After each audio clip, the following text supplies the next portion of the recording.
so that the sources are rejuvenated. However, there is no proper follow action at times. So you go and plant a tree, fine. You go back after 2 years, if the trees are not there anymore, what is the use of going through that whole charade of tree plantation? It has to be followed up.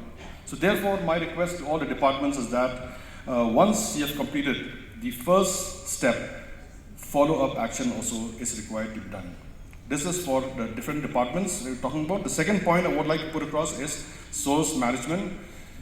We need to rejuvenate, we need to resuscitate the various sources. It's very, very important, as I've mentioned. And various forestry activities that is taking place now, which we have mapped through NESAC, that needs to be followed up properly. People are saying that the government doesn't have money. It's not true. In fact, for source regeneration, we have a lot of money. There is an EAP, there are funds from MRF, there's fund from MPRF, there's CAMPA. I mean, Forest Department has a lot of money which can be utilized in all states, in fact, in the Northeast, not only in Meghalaya. I'm talking about for all the hill states and even other states in the country also. These are all sources of money which, huge money are actually lying in the bank account. So these sources of funding can always be used for source rejuvenation. Third is, yesterday, I think so in one presentation I saw that there has to be political will for engaging and ensuring that user charges are there in water management and water supply. Well, I have a different take on this. It's political will always come if you manage to convince the political executive. It's not very difficult. It's actually the community involvement which is more important. You have to talk. You have to engage with the local communities.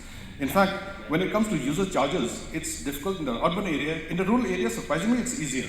What we have done is that through the Village Water and Sanitation Committee, we've seen that in the rural areas under JGM, they are taking money maybe up to 20, 30 rupees per household per month. Small amount. But it's started and people are not complaining as long as water is coming into their household.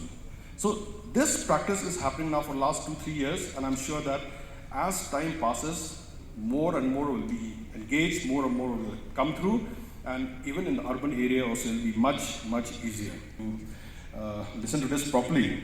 In fact, when it comes to the definition of a syllabus, we tend to forget about water conservation and we tend to forget about waste management. I don't know how many are aware, but Shillong is a very unique city. It's a city where we don't have even a sewerage system. I don't know how many cities are there in the country without a sewerage, but we are one city without a proper network of a sewerage system. So it's very, very difficult to keep the rivers clean, the water bodies clean, because we were never taught right from our childhood where should the wastewater go. This is very important because it is through education department that students should be taught about this. Where should the wastewater go? It should be part of your syllabus, it should be part of your environmental studies, and we don't do it. Even today also, I have not seen any book where they talk about waste management, where they talk about treatment of wastewater. People in school don't know what is grey water, they don't know what is black water. It's unfortunate. So it's important that we educate the students. It's important that they should know something about water conservation, they should know something about waste management. Such is use of technology. In fact, two very important sectors are water and power. In the power sector, everybody talks about reforms, and when they talk about reforms, they talk about T&D losses. If you want so much money from the government of India, your T&D losses should be reduced to 20%, to 15%, AT&C losses should be reduced to so and so percent, then you'll get your funding. Surprisingly, I've never come across a forum, not even here, in fact, that they'll talk about T&D losses in the water sector. We have a water policy. I would request the departments to kindly have a look at this and start defining T&D losses in water sector. 70% of the water that is released from Mawphlang, which is the source of water for Shillong city, is actually lost, and about 30 to 35% is supplied. It means that T&D losses is nearly 65%. This is not a good trend, obviously. So therefore, we need to use technology. We need to properly implement a SCADA system.